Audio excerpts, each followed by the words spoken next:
México a finales del siglo XIX era un país profundamente desigual. Durante el Porfiriato, que se extiende de 1876 a 1911, bajo el gobierno de Porfirio Díaz, México vivió una serie de cambios radicales, pero a un alto costo para la mayoría de la población.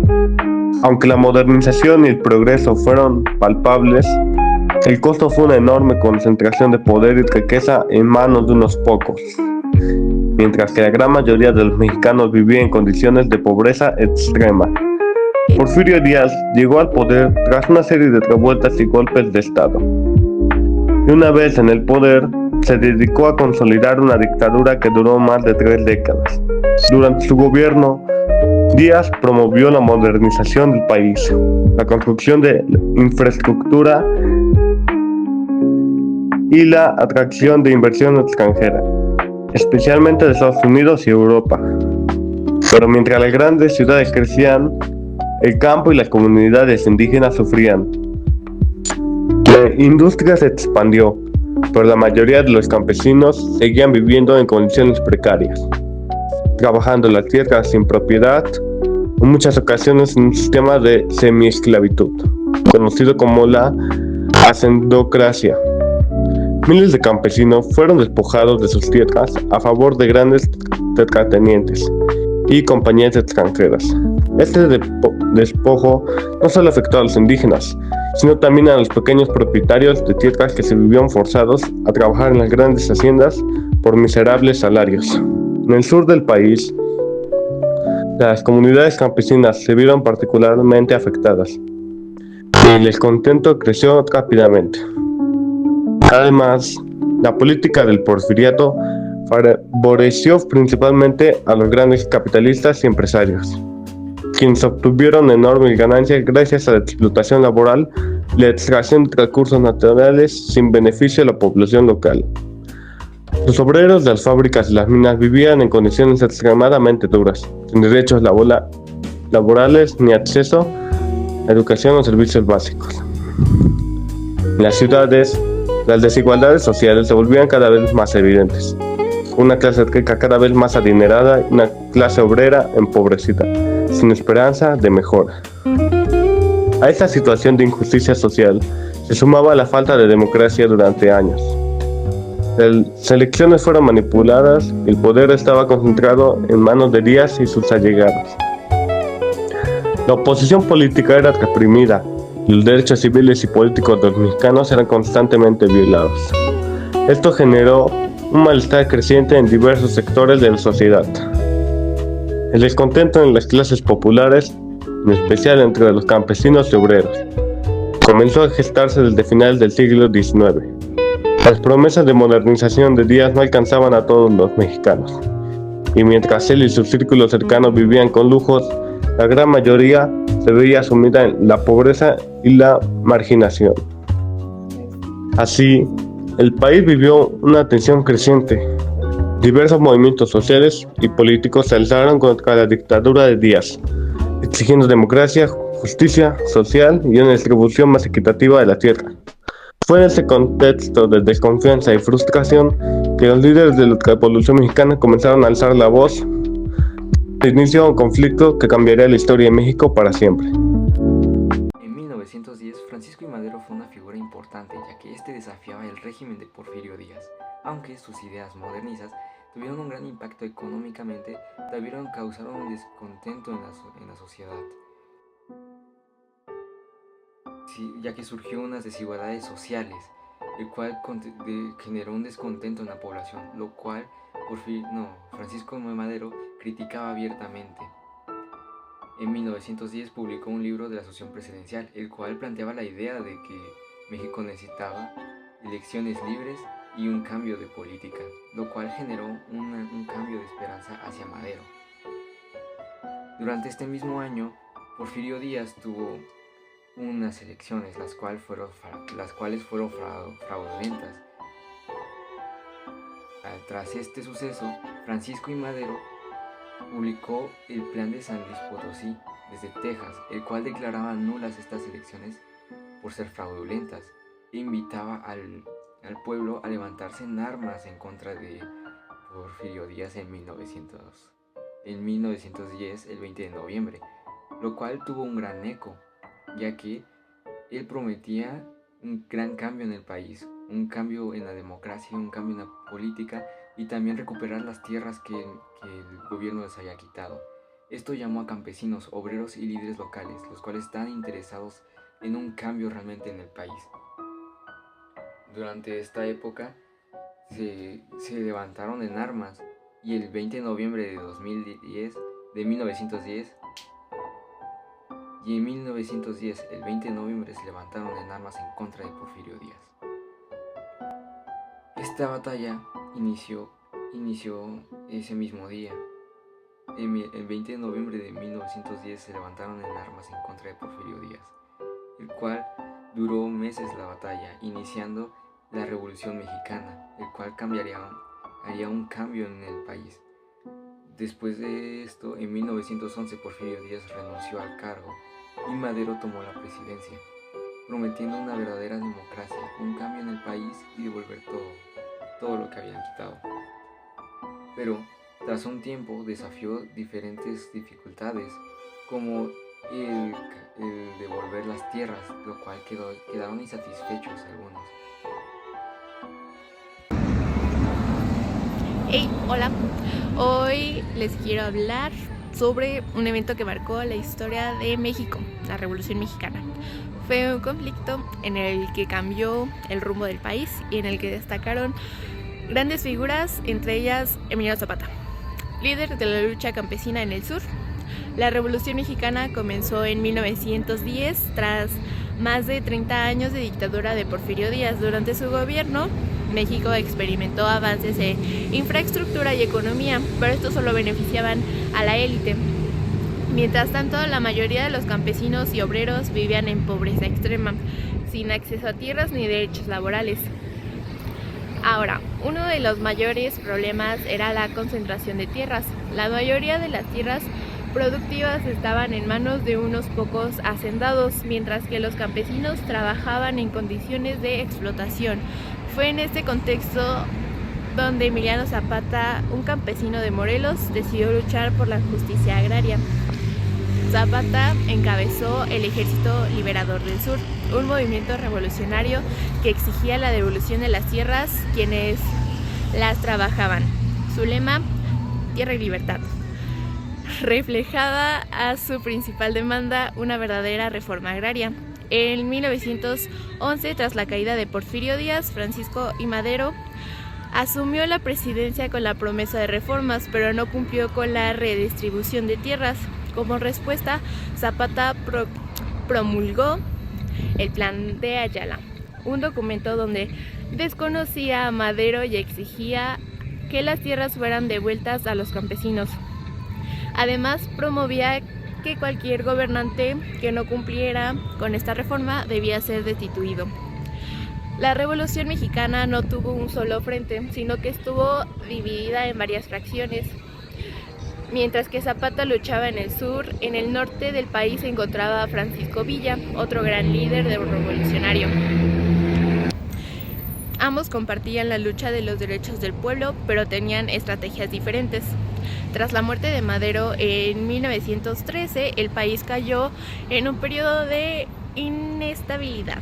Victoriano Huerta tomó el poder, pero fue derrocado en 1914. Luego, Venustiano Carranza se proclamó líder, pero tampoco cumplió las promesas de reforma agraria. Zapata y Villa unieron fuerzas contra Carranza, pero fueron derrotados. A pesar de su resistencia, Zapata fue traicionado en 1919 por el coronel Jesús Guajardo, quien fingió querer unirse a su ejército y lo emboscó en la hacienda de Chinameca, Morelos. Zapata fue asesinado, pero su legado quedó en la historia. A raíz de la revolución, en 1917 se promulgó una nueva constitución que incluyó importantes derechos sociales como la reforma agraria, la educación pública y los derechos laborales. Sin embargo, el reparto de tierras tardó muchos años en implementarse de manera efectiva. Hoy, Emiliano Zapata sigue siendo un símbolo de lucha campesina y la justicia social. Su imagen ha sido utilizada en movimientos agraristas y sociales en México y el mundo.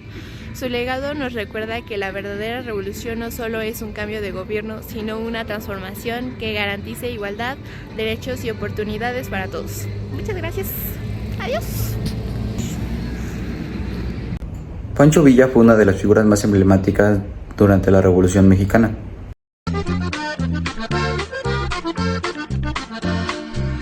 Al grito firme de Pancho Villa, del pueblo ansiaba Su verdadero nombre era José Doroteo Arango Arámbula, y se destacó como líder revolucionario, estratega militar y caudillo del norte de México. Villa comandó la División Norte, un ejército revolucionario en contra del régimen de Porfirio Díaz, y después en la guerra contra Victoriano Huerta.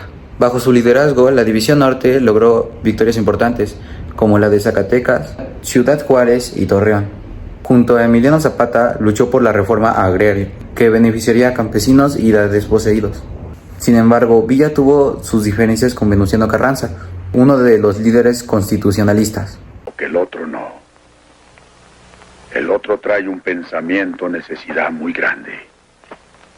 Y no es que quiera robar o matar.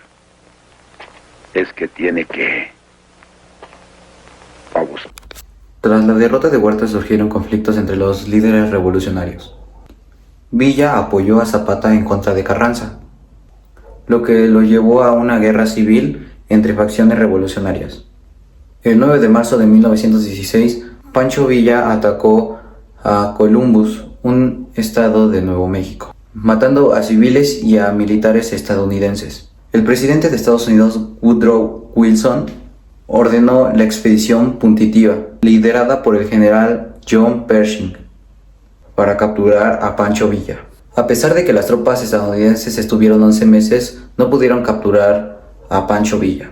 Este episodio o suceso subió la fama de Pancho Villa.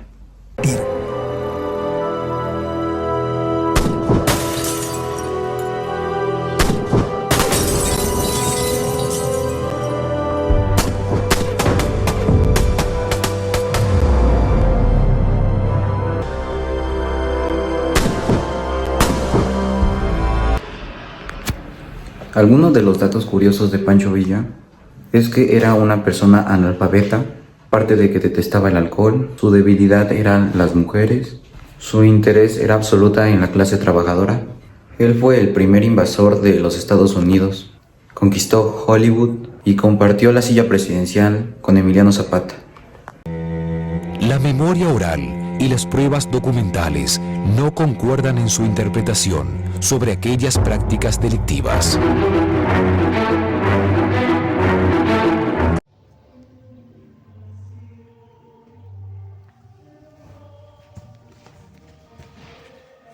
Hola Eduardo, oye, ¿me podrías hablar sobre los constitucionalistas de Venustiano Carranza? Claro que sí. Los constitucionalistas de Venustiano Carranza. Lideraba el ejército revolucionario que buscaba restaurar la legalidad y establecer un gobierno basado en una nueva constitución. Con el plan de Guadalupe en 1913 desconoció a Huerta y formó un ejército con figuras clave como Álvaro Obregón y Plutarco Elías Calles. Su ideología era más moderada y enfocada en la creación de un estado fuerte y centralizado. En 1917, Carranza promulgó la Constitución de 1917, la cual estableció reformas sociales importantes como la reforma agraria, derechos laborales y la educación laica. Sin embargo, su falta de acción concreta en la distribución de tierras lo enemistó con los zapatistas y villistas. Los zapatistas de Emiliano Zapata. Zapata lideraba el Ejército Liberador del Sur, cuyo objetivo principal era la reforma agraria y la devolución de las tierras a los campesinos. Su movimiento estaba basado en el Plan de Ayala 1911, en el que desconoció a Francisco Madero por no cumplir con la repartición de tierras. Los zapatistas eran un ejército campesino que combatía con tácticas de guerrilla y tenía una fuerte base en Morelos y el sur de México. Se enfrentaron tanto a Huerta como a Carranza pues veían a este último como un líder que solo buscaba el poder sin cumplir las promesas revolucionarias. Zapata fue asesinado en 1919 en una emboscada organizada por Carranza. A pesar de su muerte, su legado en la lucha por la justicia agraria sigue siendo influyente.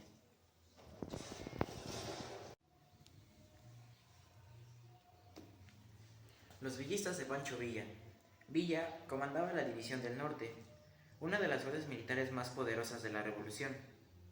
Era un caudillo carismático y estratega brillante, que encabezó numerosas victorias, como la Batalla de Torreón y la Batalla de Zacatecas en 1914. Villa apoyó inicialmente a Carranza contra Huerta, pero luego rompieron relaciones porque Villa veía en él a un líder elitista y traicionero. En la Convención de Aguascalientes de 1914, Villa y Zapata se aliaron contra Carranza, ocupando la Ciudad de México y estableciendo un gobierno alterno. Sin embargo, la falta de una estrategia política clara debilitó la alianza. En 1915, Álvaro Obregón, al mando de los constitucionalistas, derrotó a Villa en las batallas de Celaya y Agua Prieta, marcando el declive en la División del Norte. Villa continuó como guerrillero en 1916. Atacó Columbus, Estados Unidos, lo que provocó la expedición punitiva de John J. Pershing. Finalmente, en 1923, Villa fue asesinado en Parral, Chihuahua. El golpe de estado de Victoriano Huerta. El 9 de febrero de 1913, un grupo de militares y políticos conservadores encabezados por el general Victoriano Huerta y Félix Díaz, sobrino de Porfirio Díaz, y el embajador de Estados Unidos, Henry Lane Wilson, iniciaron un golpe de estado en la Ciudad de México. Durante 10 días, conocido como la Decena Trágica, hubo combates en la capital entre las tropas leales a Madero y los rebeldes. Finalmente, Huerta traicionó a Madero, lo obligó a renunciar y lo hizo arrestar junto a su vicepresidente, José María Pino Suárez. El 22 de febrero de 1913, ambos fueron asesinados en circunstancias sospechosas, consolidando a Huerta en el poder.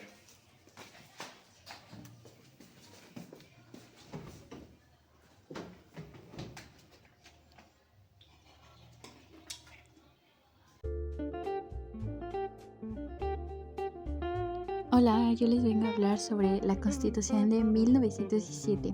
La Constitución Política de los Estados Unidos Mexicanos de 1917 es la Carta Magna que rige jurídica y políticamente en México. Fue promulgada el 5 de febrero de 1917 en Querétaro, tras la Revolución Mexicana, y entró en vigor el 1 de mayo de ese mismo año.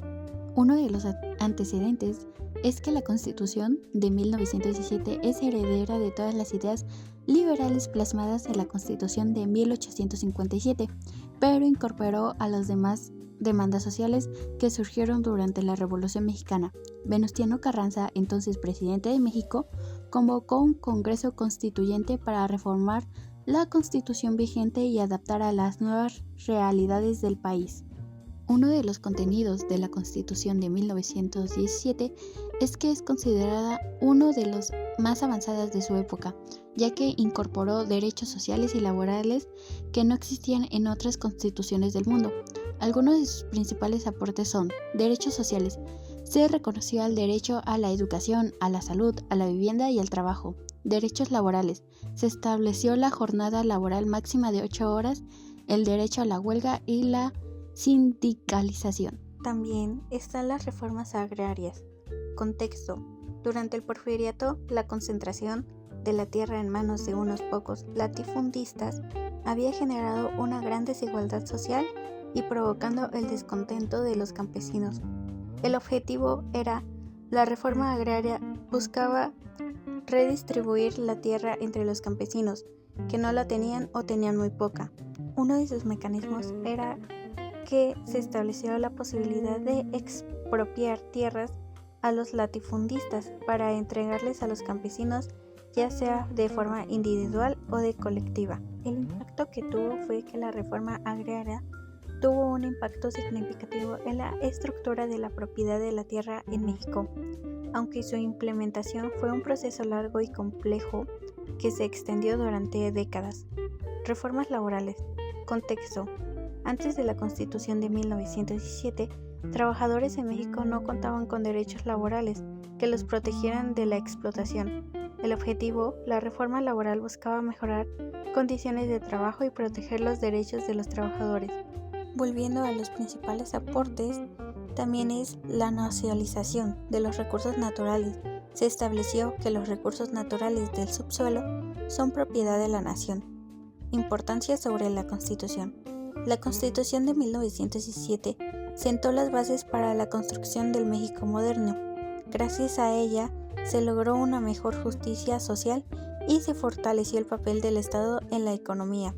Además, su carácter social y su reconocimiento de los derechos de los trabajadores la convirtió en un ejemplo para otros países. La Constitución fue fundamental para la Revolución Mexicana porque 1. Recoge las demandas sociales de la Revolución. La Constitución incorporó muchas de las demandas de los grupos que se levantaron en armas durante la Revolución. 2. Establece un nuevo marco legal. 3. Consolida el poder del Estado. 4. Legitima la Revolución al incorporar las demandas de la Revolución y establecer un nuevo orden legal. La Constitución ayudó a legitimar el movimiento revolucionario y a consolidar el poder de los grupos que habían luchado por el cambio. Bueno, eso es todo. Mi siguiente compañera hablará sobre Venustiano Carranza y la consolidación del poder.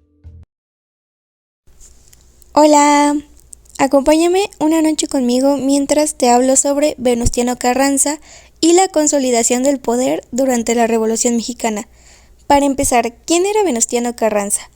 Venustiano Carranza fue un destacado político y líder revolucionario mexicano que desempeñó un papel fundamental en la historia de México a principios del siglo XX. Su legado perdura hasta nuestros días y su figura sigue siendo objeto de análisis y debate. Nacido en Cuatro Ciénegas, Coahuila, en 1859, Venustiano Carranza fue un terrateniente y político que se unió a la Revolución Mexicana en contra del régimen de Porfirio Díaz. Tras el derrocamiento de Díaz, Carranza se convirtió en uno de los principales líderes del bando constitucionalista, que buscaba restablecer el orden constitucional y establecer un gobierno fuerte y centralizado. Ascenso al poder y lucha por la consolidación. Tras la renuncia de Victoriano Huerta en 1914, Carranza emergió como el líder indiscutible del bando constitucionalista. Sin embargo, su liderazgo no estuvo exento de desafíos. Uno de los principales obstáculos que se enfrentó fue la oposición de otros líderes revolucionarios, como Emiliano Zapata y Francisco Villa, quienes tenían diferentes visiones para el futuro de México. A pesar de las diferentes ideologías y las tensiones entre los distintos grupos revolucionarios, Carranza logró imponer su autoridad y consolidar su poder. En 1917, Venustiano Carranza fue elegido presidente de México. Durante su mandato se promulgó la nueva Constitución, que introdujo importantes reformas sociales y laborales. La creación del Ejército Constitucionalista y su victoria. ¿Qué fue el Ejército Constitucionalista?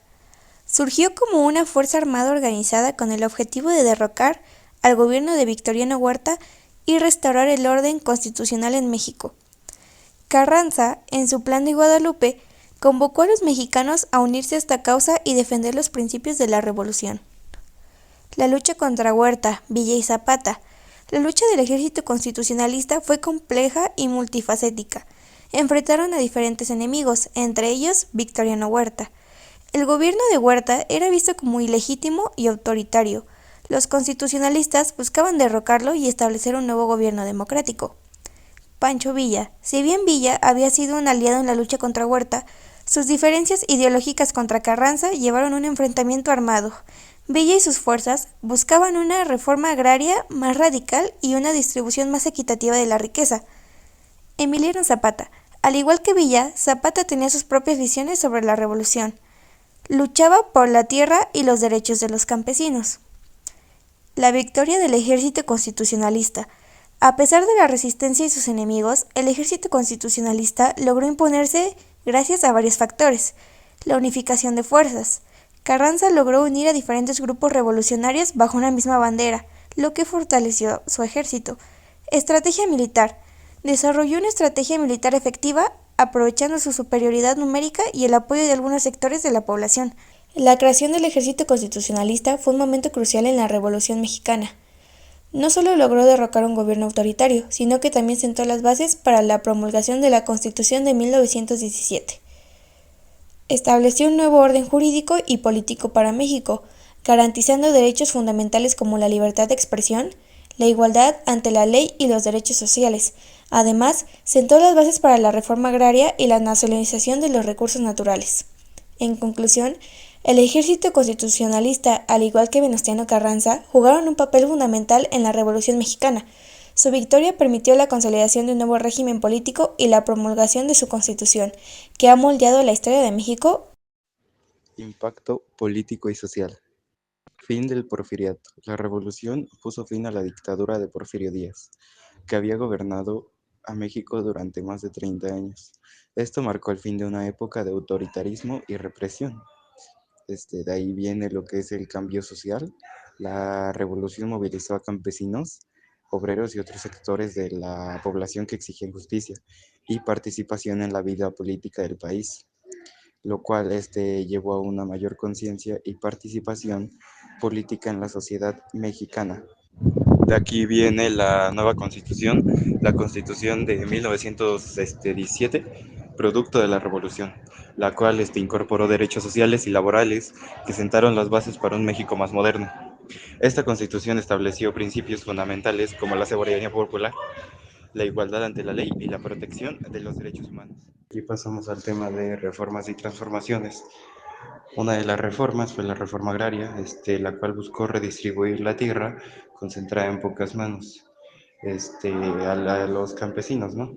Esto llevó a la creación de ejidos y la redistribución de tierras, lo que mejoró la calidad de vida de muchos campesinos. De aquí pasamos a los derechos laborales.